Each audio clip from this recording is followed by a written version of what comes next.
Hello. In our last little lecture, mini lesson, we talked about anesthesia modifiers. They were the P1 through the P6.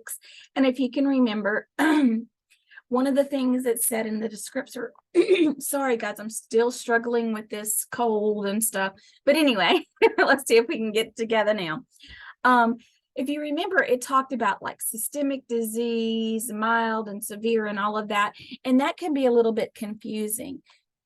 So in this part 2 mini lecture, we're going to go through the anesthesia modifiers with more detail. So let me share my screen and we'll get right into it. All right, so anesthesia modifiers, what do they mean?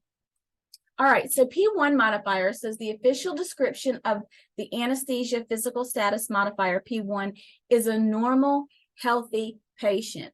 That is pretty self-explanatory, but we're going to go through every single one of the modifiers. So let's kind of describe what a normal, healthy individual includes. It's a patient with no psychological or psychiatric disorder and patients with a good level of exercise tolerance. It does not include very young and very old individuals. So it's a younger individual, middle-aged individual that just is in good health. All right.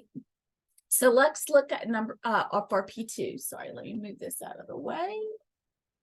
It'll let me move it out of the way. It won't let me move it out of the way. So P2 is a patient with mild systemic disease.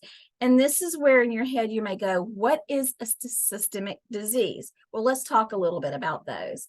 So to report modifier P2 for an anesthesia provider who provides anesthesia to an individual with mild systemic disease, in other words, a well-controlled disease of one body system. For example, it can be arthritic swelling, psoriasis, treated hypertension, and controlled diabetes. So a mild systemic disease is one body system, which means it wouldn't be like the respiratory and the endocrine or the respiratory and the integumentary. Like you couldn't have congestive heart failure and psoriasis. So it's only one body system.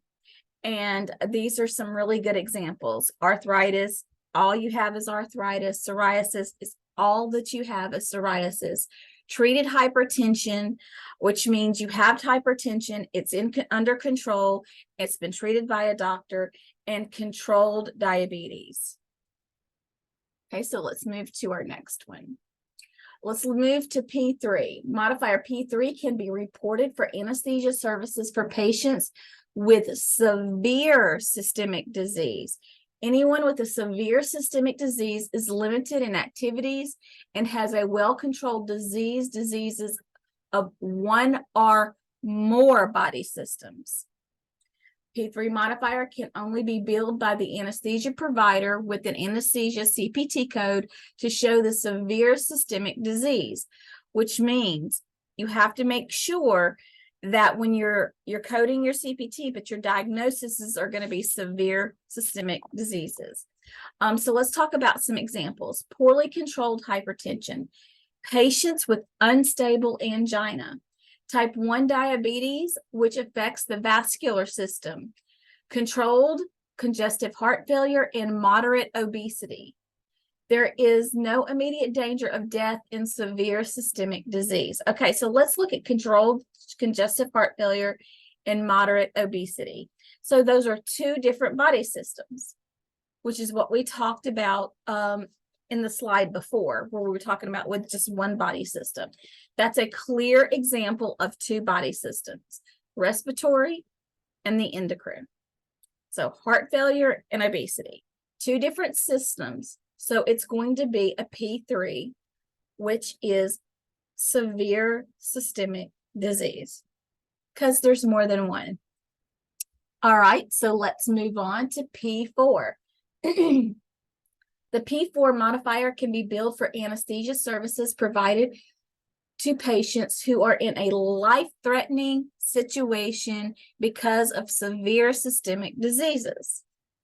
Report this modifier with the general anesthesia CPT code to provide that the patient is in a life-threatening situation due to severe systemic diseases. So here's some examples. Symptomatic congestive heart failure, chronic renal failure, or patients with unstable angina. A diagnosis of severe systemic disease with possible risk of death has to be included in the documentation, which means that your diagnoses have to match up to this modifier. Modifier P5. A moribund patient who is not expected to survive without the operation. This modifier can be billed by an anesthesia provider who has provided anesthesia services for a terminally ill patient. Report P5 modifier with the CPT code for a life-saving procedure and a medical record to prove that the patient is injured or critically ill.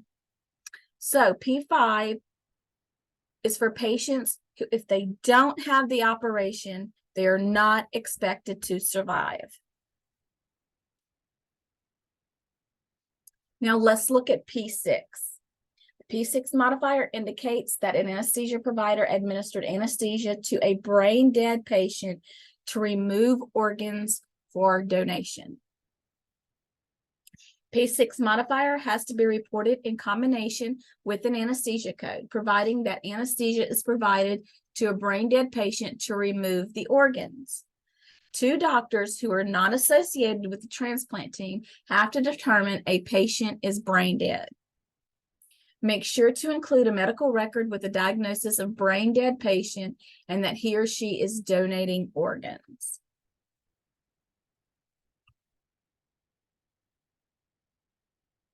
So I hope that that helped. It did help me. I have to remind myself every time I come around to this module.